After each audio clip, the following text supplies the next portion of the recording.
every single day. I wish that young woman around here, who I could name, would take inspiration about certain rugs in the certain apartment I also mentioned. How much cleaning can a house need, for Christ's sakes? Ben, Just listen to her, just listen. Oh, God. if you use the Lord's name one more time. Oh, Mama. Fresh, just fresh as salt, this girl. Well, if the salt loses its savor. Now that'll do. I just ain't going to have you round here reciting scriptures in vain, you hear me? How did I manage to get on everybody's wrong side just by walking in a room? If you weren't so fresh. Ruth, I'm 20 years old.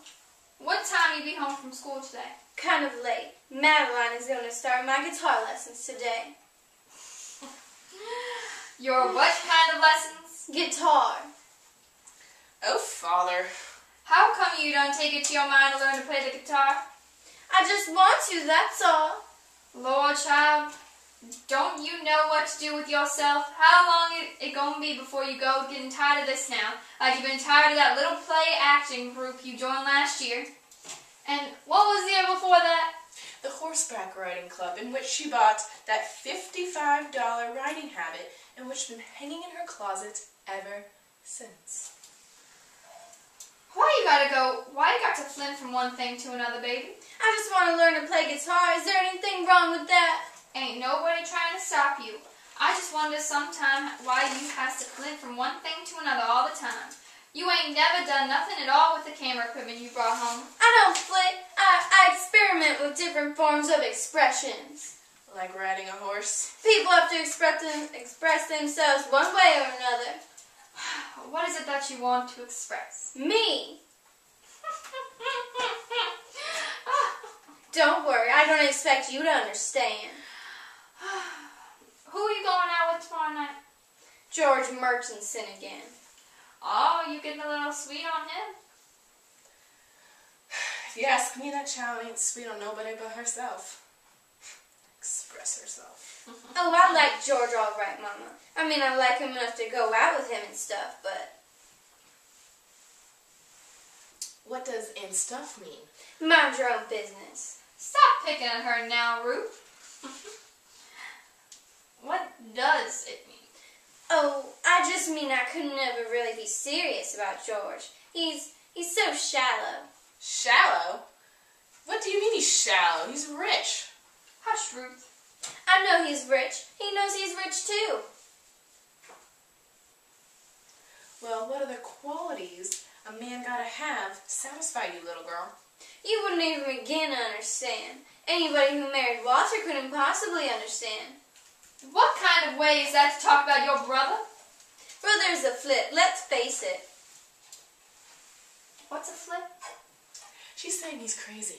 Not crazy. Brother isn't really crazy yet. He's an elaborate neurotic. Hush your mouth. As for George, well, George looks good. He's got a beautiful car, and he takes me to nice places. And my sister-in-law says he's probably the richest boy I will ever get to know, and I even like him sometimes. But if the youngers are sitting around waiting to see if their little Benny is going to tie up the family with the Murchisons, they're wasting their time. You mean you wouldn't marry George Murchison if he asked you someday? That pretty rich thing? Honey, I knew you was odd. No, I would not marry him if all I felt for him is what I feel now. Besides, George's family wouldn't really like it. Why not? Oh, Mama, the Murchisons are honest-to-God, real live rich colored people. And the only people in the world who are more snobbish than the rich white people are the rich colored people. I thought everybody knew that. I've met Mrs. Murchison. She's a scene. Now, you mustn't dislike people because they're well off, honey. Why not? It makes just as much sense as disliking people because they're poor. And lots of people do that. Well, she'll get over some of this. Get over it? What are you talking about, Ruth? Listen, I'm going to be a doctor, and I'm not worried about who I'm going to marry yet, if I ever get married. If? Now, Benny. Oh, I probably will. But first I'm going to be a doctor. And George Freud still thinks that's pretty funny. I couldn't be bothered with that. I'm going to be a doctor, and everybody around here better understand that. Of course you're going to be a doctor, honey. God willing. Oh, God hasn't got a thing to do with it. Beneath that wasn't necessary. Well, neither is God. I get sick of hearing about God. Benita! I mean it. I'm just tired of hearing about God all the time. What has he got to do with anything? Does he pay tuition? You about to get your fresh little jaw slapped. That's just what she needs, all right. Why? Why can't I say what I want around here like everybody else? It don't sound nice for a young girl to say things like that. You wasn't brought up that way. Me and your father went to trouble to get you and brother to church every Sunday. Mama, you don't understand. It's all a matter of ideas. And God is just one idea I don't accept. It's not important. I'm not going out to be immoral or commit crimes because I don't believe in God. I don't even think about it. It's just that I get tired of him getting credit for all the things the human race achieves. It's for our own stubborn effort. There simply is no blasted God. There is only one man, and he makes miracles. Now, you say after me, in my mother's house, there is still God. In my mother's house, there is still God. In my mother's house, there is still God. There are some ideas we ain't going to have in this house. Not as long as I'm head of the family. Yes, ma'am.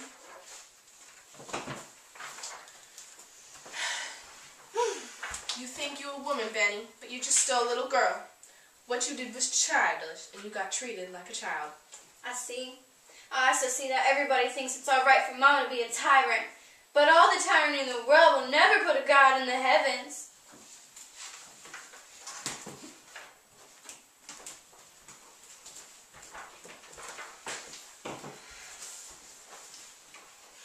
She said she was sorry. They frighten me, Ruth. My children.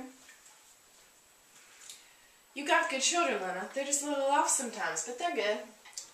No, there's something come down between me and them that don't let us understand each other, and I don't know what it is. One done almost lost his mind thinking about money all the time, and another done commenced talking about things I don't even understand in no form or fashion. What's changing, Ruth?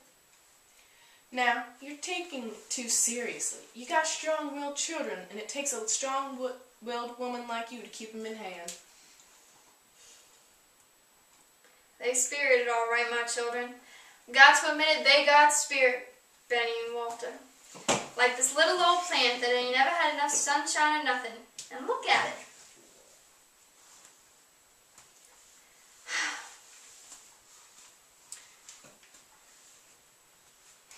You sure loves that old thing, don't you?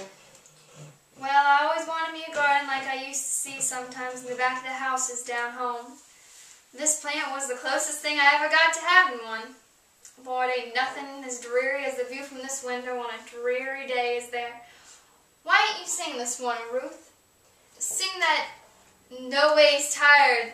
That song always lifts me up so. Ruth, honey, what's the matter with you, Ruth?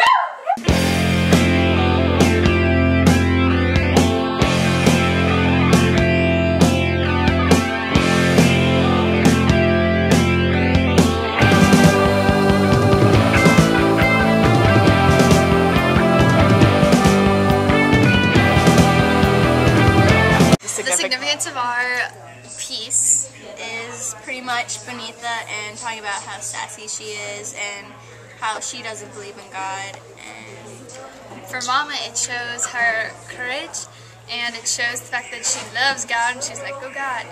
And that she's pretty much the head of the house and everyone does what she says. And for Ruth, it shows of her pregnancy, or it foreshadows her pregnancy. And she's calm and pretty much the mediator for everybody, calming everyone.